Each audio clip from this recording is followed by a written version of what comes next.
In this question, a 32-inch wire is to be cut. One piece is bent into the shape of a square, whereas the other piece is to be bent into the shape of a rectangle whose length is twice the width.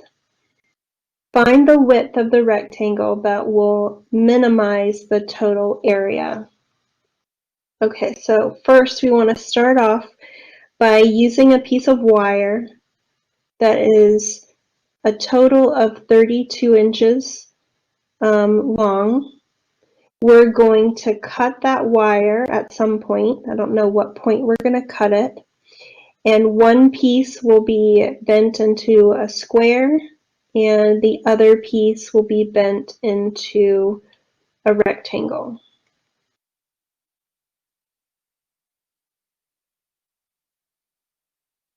So I'm going to call, I'm going to think about these two pictures for a second.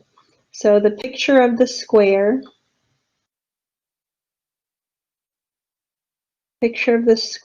we know a square has all the sides being the same length. So all of these will be x.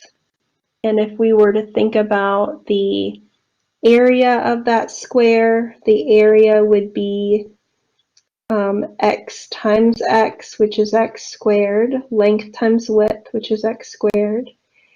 And the perimeter of that square would be all the sides added up, which is 4x. And then if we think about the rectangle,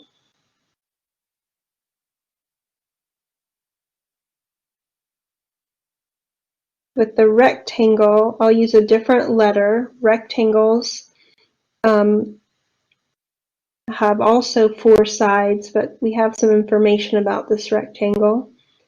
The length is twice the width, so I'm going to call y the width, and the length will be twice y.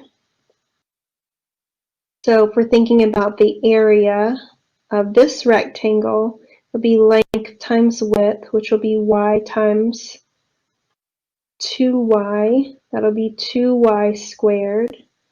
And the perimeter would be all the sides added up.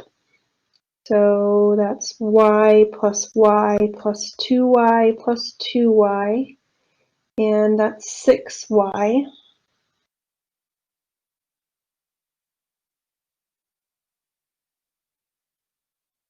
And we know that since this square and this rectangle are being created from this 32-inch wire, that the perimeter of the square plus the perimeter of the rectangle need to add up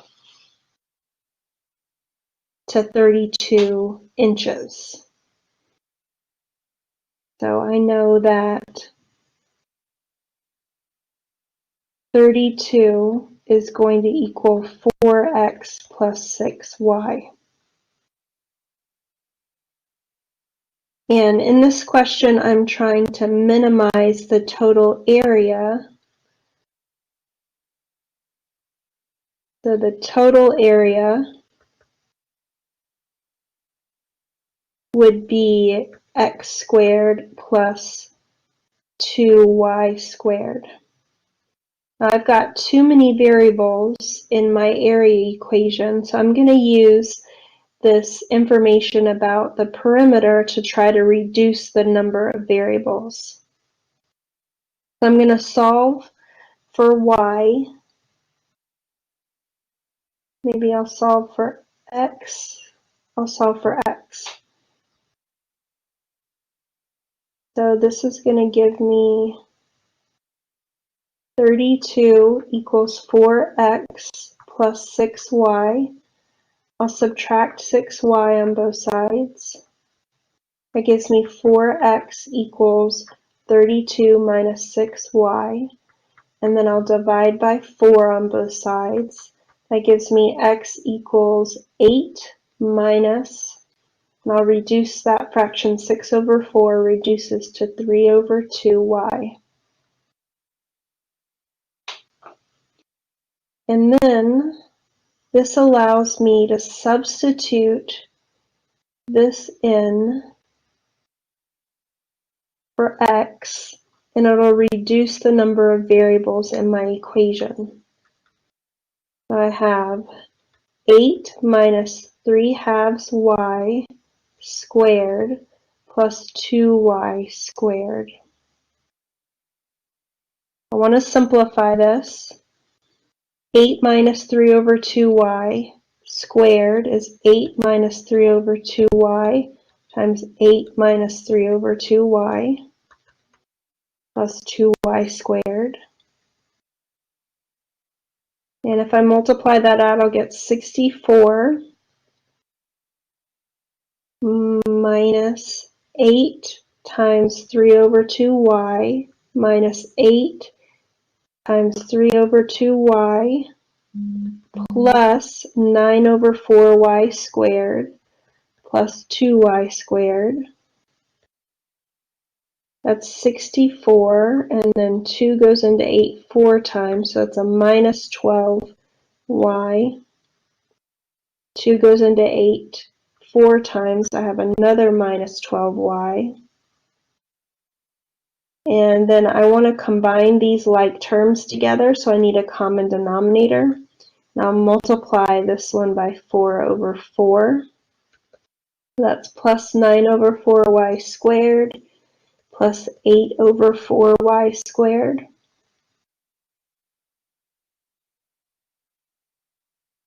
It's 64 minus 24y plus a 9 plus 8, that's 17 over 4y squared. So now I have a quadratic. Remember, my goal of this problem is to minimize the total area.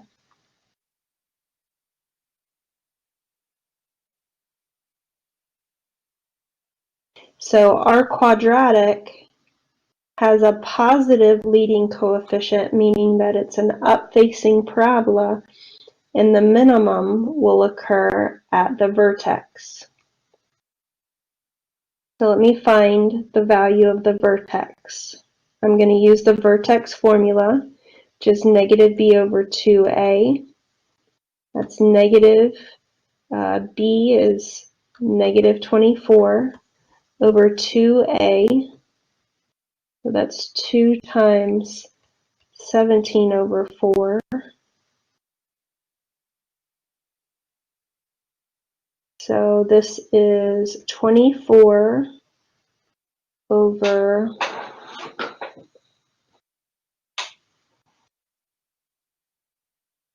34 over 4. Can multiply by the reciprocal.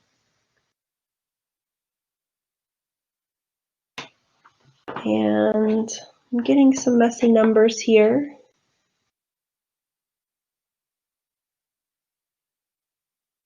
Let's see, 24 times 4 would be 96 over 34. Gives me approximately 2.8235. I've got some more decimal places, but I'll stop there. And let me just read the question one more time to make sure I've addressed everything.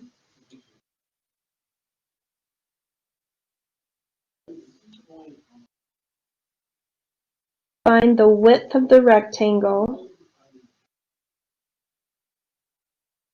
So the width of the rectangle will be y, and that is what we just found, was the y, because that's the variable that we used in our equation. So 2.8,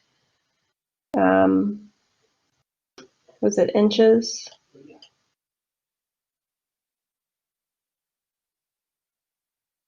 Yes, inches. 2.8 inches, the width of the rectangle.